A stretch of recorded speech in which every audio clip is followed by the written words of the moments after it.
Item ಯಾವುದೇ ಇರಲಿ try ಮಾಡಿ ಆಚಿ ಚಿಕನ್ ಮಸಾಲಾ. ಆಚಿ ಚಿಕನ್ ಮಸಾಲಾ. ಕಾಂಗ್ರೆಸ್ನಲ್ಲಿ ಜೋರಾಗಿದೆ ಮುಸ್ಲಿಂ ಮಹಾಯುದ್ಧ. ಜಬ್ಬಾರ್ ನಸೀರ್ ಕಿಕ್ಔಟ್ ಬಳಿಕ ನೆಕ್ಸ್ಟ್ ಯಾರು ಅನ್ನೋ ಪ್ರಶ್ನೆ ಸಹಜವಾಗಿ ಓಡಾಡ್ತಾ ಇದೆ. ಸಚಿವ ಜಮೀರ್ ಅಹಮದ್ಗೆ ಟೆನ್ಷನ್ ಶುರುವಾಗ್ಬಿಟ್ಟಿದೆ ಈಗ ಸಿಕ್ಕಾಪಟ್ಟೆ.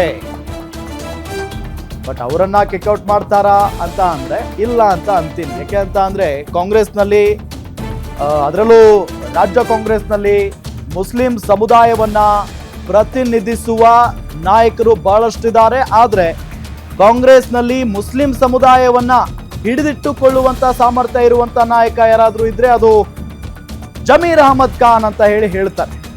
ಸೊ ಹಾಗಾಗಿ ಅವ್ರ ವಿಚಾರಕ್ಕೆ ಸಂಬಂಧಪಟ್ಟಂತೆ ಕಡ್ಡಿ ತುಂಡು ಮಾಡದಂಗೆ ಯಾವುದಾದ್ರೂ ನಿರ್ಧಾರವನ್ನ ತೆಗೆದುಕೊಳ್ಳುತ್ತೆ ಹೈಕಮಾಂಡ್ ಅಂತ ಅಂದ್ರೆ ಬಹುತೇಕ ಅನುಮಾನ.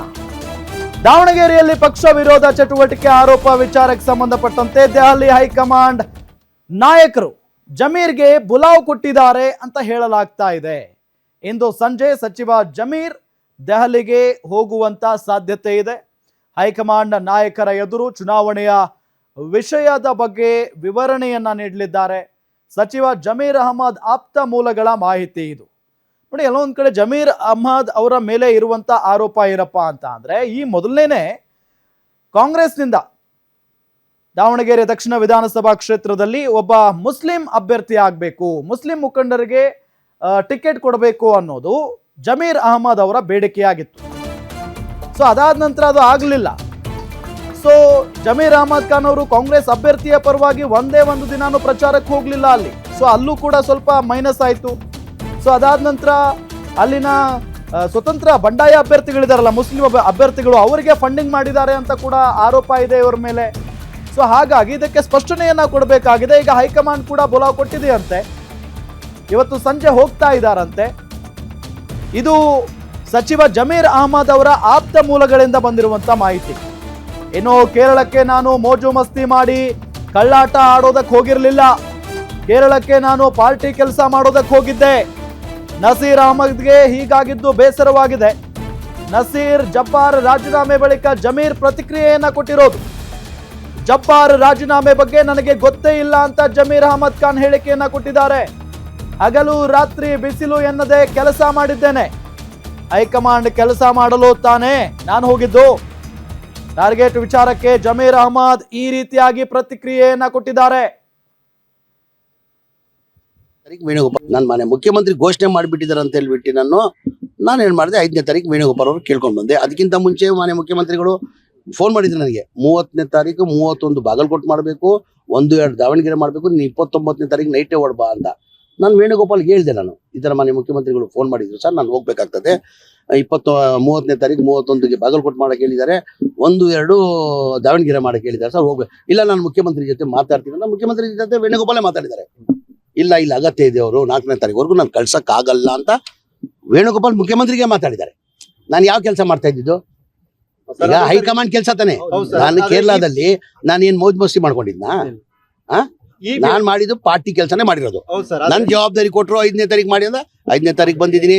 6-7 ಬಾಗಲಕೋಟೆ ಅಂದ್ರು ಬಾಗಲಕೋಟಲ್ಲಿ ಮಾಡಿದೀನಿ. ಅಗತ್ಯ ದಾವಣಗೆರೆಯಲ್ಲಿ ಇದ್ರೆ 7ನೇ ತಾರೀಕು ಬರ್ತೀನಿ ಅಂತ ಹೇಳಿದೀನಿ. ಕರೆದಿದ್ರೆ ನಾನು ಬರ್ತಾ ಇದ್ದೆ. ನನ್ನ ಮನೆ ಮುಖ್ಯಮಂತ್ರಿ ಘೋಷಣೆ ಮಾಡಿಬಿಟ್ಟಿದ್ದಾರೆ ಅಂತ ಹೇಳ್ಬಿಟ್ಟು ನಾನೇನ್ ಮಾಡಿದೆ, 5ನೇ ತಾರೀಕು ವೇಣುಗೋಪಾಲ್ ಅವರು ಕೇಳ್ಕೊಂಡು ಬಂದೆ. ಅದಕ್ಕಿಂತ ಮುಂಚೆ ಮಾನ್ಯ ಮುಖ್ಯಮಂತ್ರಿಗಳು ಫೋನ್ ಮಾಡಿದ್ರು ನನಗೆ, 30ನೇ ತಾರೀಕು 31 ಬಾಗಲಕೋಟೆ ಮಾಡಬೇಕು, 1-2 ದಾವಣಗೆರೆ ಮಾಡಬೇಕು, ನೀನು 29ನೇ ತಾರೀಕು ನೈಟೇ ಹೊಡ್ಬಾ ಅಂತ. ನಾನು ವೇಣುಗೋಪಾಲ್ಗೆ ಹೇಳಿದೆ, ನಾನು ಈ ಥರ ಮಾನ್ಯ ಮುಖ್ಯಮಂತ್ರಿಗಳು ಫೋನ್ ಮಾಡಿದ್ರು ಸರ್, ನಾನು ಹೋಗ್ಬೇಕಾಗ್ತದೆ, 30ನೇ ತಾರೀಕು 31ಗೆ ಬಾಗಲಕೋಟೆ ಮಾಡಕ್ಕೆ ಹೇಳಿದ್ದಾರೆ, 1-2 ದಾವಣಗೆರೆ ಮಾಡಕ್ಕೆ ಹೇಳಿದ್ದಾರೆ ಸರ್, ಹೋಗ್ಬೇಕು. ಇಲ್ಲ, ನಾನು ಮುಖ್ಯಮಂತ್ರಿ ಜೊತೆ ಮಾತಾಡ್ತೀನಿ. ನಾನು ಮುಖ್ಯಮಂತ್ರಿ ಜೊತೆ ವೇಣುಗೋಪಾಲೇ ಮಾತಾಡಿದ್ದಾರೆ. ಇಲ್ಲ ಅಗತ್ಯ ಇದೆ, ಅವರು 4ನೇ ತಾರೀಕುವರೆಗೂ ನಾನು ಕಳ್ಸಕ್ಕಾಗಲ್ಲ ಅಂತ ವೇಣುಗೋಪಾಲ್ ಮುಖ್ಯಮಂತ್ರಿಗೆ ಮಾತಾಡಿದ್ದಾರೆ. ನಾನು ಯಾವ ಕೆಲಸ ಮಾಡ್ತಾ ಇದ್ದಿದ್ದು? ಈಗ ಹೈಕಮಾಂಡ್ ಕೆಲಸ ತಾನೆ. ನಾನು ಕೇರಳದಲ್ಲಿ ನಾನೇನ್ ಮೋಜ್ ಮಸ್ತಿ ಮಾಡ್ಕೊಂಡಿದ್ನಾ? ನಾನ್ ಮಾಡಿದ್ದು ಪಾರ್ಟಿ ಕೆಲಸನೇ ಮಾಡಿರೋದು. ನನ್ ಜವಾಬ್ದಾರಿ ಕೊಟ್ಟರು 5ನೇ ತಾರೀಕು ಮಾಡಿ ಅಂದ 5ನೇ ತಾರೀಕು ಬಂದಿದ್ದೀನಿ. 6-7 ಬಾಗಲಕೋಟೆ ಅಂದ್ರು ಬಾಗಲಕೋಟಲ್ಲಿ ಮಾಡಿದೀನಿ. ಅಗತ್ಯ ದಾವಣಗೆರೆಯಲ್ಲಿ ಇದ್ರೆ 7ನೇ ತಾರೀಕು ಬರ್ತೀನಿ ಅಂತ ಹೇಳಿದೀನಿ. ಕರೆದಿದ್ರೆ ನಾನು ಬರ್ತಾ ಇದ್ದೆ. ನನ್ನ ಮನೆ ಮುಖ್ಯಮಂತ್ರಿ ಘೋಷಣೆ ಮಾಡಿಬಿಟ್ಟಿದ್ದಾರೆ ಅಂತ ಹೇಳ್ಬಿಟ್ಟು ಎಸ್, ಗಮನಿಸಿದ್ವಲ್ಲ, ಇದು ಜಮೀರ್ ಅಹಮದ್ ಖಾನ್ ಅವರ ಪ್ರತಿಕ್ರಿಯೆ. ಎಲ್ಲೊಂದು ಕಡೆ ಅವ್ರ ಮೇಲಿರುವಂಥ ಆರೋಪ ಸಹಜವಾಗಿ ಒಂದು ಫಂಡಿಂಗ್ ಮಾಡಿದ್ದಾರೆ ಅನ್ನೋದು, ಇನ್ನೊಂದು ಅಲ್ಲಿನ ಮುಸ್ಲಿಂ ಸಮುದಾಯವನ್ನು ಎತ್ತಿ ಕಟ್ಟಿದ್ದಾರೆ ಕಾಂಗ್ರೆಸ್ನ ವಿರುದ್ಧ ಅನ್ನೋದು, ಜೊತೆಗೆ ಅವರು ಇದೆಲ್ಲದಕ್ಕೂ ಕೂಡ ಪುಷ್ಟಿ ಕೊಡುವ ರೀತಿಯಲ್ಲಿ ಅವರು ಕೇರಳದಿಂದ ದಾವಣಗೆರೆ ದಕ್ಷಿಣಕ್ಕೆ ಬಂದು ಪ್ರಚಾರ ಮಾಡದೇ ಇರೋದು. ಸೊ ಅದ್ರ ಬಗ್ಗೆ ಕ್ಲಾರಿಟಿ ಕೊಟ್ಟಿದ್ದಾರೆ ನೋಡಿ ಜಮೀರ್ ಅಹಮದ್. ನಾನೇನು ಬೇಕು ಅಂತ ಬರದೇ ಇರೋ ಥರ ಹೇಳ್ತಾ ಇದ್ದೀರಲ್ಲ, ನಾನು ಅಲ್ಲಿ ಕಾಂಗ್ರೆಸ್ ಕೆಲಸಕ್ಕೆ ತಾನೇ ಹೋಗಿದ್ದು, ಕಾಂಗ್ರೆಸ್ ಪರವಾಗಿನೇ ನಾನು ಪ್ರಚಾರಕ್ಕೆ ಹೋಗಿದ್ದಲ್ವಾ, ಯಾಕೆ ಈ ರೀತಿಯಾಗಿ ಸುಳ್ಳು ಸುದ್ದಿಯನ್ನು ಹಬ್ಬಿಸ್ತಾ ಇದ್ದೀರಾ, ನನ್ನ ಮೇಲೆ ಆರೋಪವನ್ನು ಮಾಡ್ತಾ ಇದ್ದಾರೆ ಕೆಲವರು, ಹಾಗೆ ಹೀಗೆ ಅಂತ ಈ ಸಂದರ್ಭದಲ್ಲಿ ಕ್ಲಾರಿಟಿ ಕೊಡುವಂಥ ಪ್ರಯತ್ನವನ್ನು ಮಾಡಿದ್ದಾರೆ. ಭಾಳ ಪ್ರಮುಖವಾಗಿ ಈಗ ಒಂದು ಕಡೆ ಅವ್ರಿಗೆ ಟೆನ್ಷನ್ ಇದ್ದೇ ಇದೆ, ಯಾಕೆಂತ ಅಂದರೆ ಹೈಕಮಾಂಡ್ ಬುಲಾವ್ ಕೊಟ್ಟಿರೋದು. ಈಗ ಅವ್ರು ಹೇಳ್ತಾ ಇರೋ ಪ್ರಕಾರ ಅಲ್ಲಿನ ಒಬ್ಬ ದೊಡ್ಡ ನಾಯಕರೇ, ಈಗ ವೇಣುಗೋಪಾಲ್ ಅವರೇ ಇಲ್ಲ ಇಲ್ಲಿ ಕೆಲಸ ಇದೆ, ಅವ್ರು ಬೇಕು ಜಮೀರ್ ಅಹಮದ್ ಖಾನ್ ಅವರು ಅಂತ ಉಳಿಸ್ಕೊಂಡಿದ್ದಾರೆ ಅನ್ನೋದೇ ನಿಜ. ಆದರೆ ಜಮೀರ್ ಅವ್ರಿಗೂ ಟೆನ್ಷನ್ ಇರಲ್ಲ, ಯಾಕೆ ಅಂತಂದ್ರೆ ಹೈಕಮಾಂಡ್ ನಾಯಕರಲ್ಲಿ ವೇಣುಗೋಪಾಲ್ ಕೂಡ ಒಬ್ರು. ಹಾಗಾಗಿ ಮಾತುಕತೆ ಆಗಿ ಬಗೆಹರಿಯುವಂತ ಎಲ್ಲ ಸಾಧ್ಯತೆಯೂ ಕೂಡ ಇದೆ. ಇದಿಷ್ಟು ಇವರೆಗಿನ ಪ್ರಮುಖ ಅಪ್ಡೇಟ್ಸ್. ನೋಡ್ತಾ ಇರಿ ಗ್ಯಾರಂಟಿ ನ್ಯೂಸ್, ಸುದ್ದಿ ಖಚಿತ, ನ್ಯಾಯ ನಿಶ್ಚಿತ.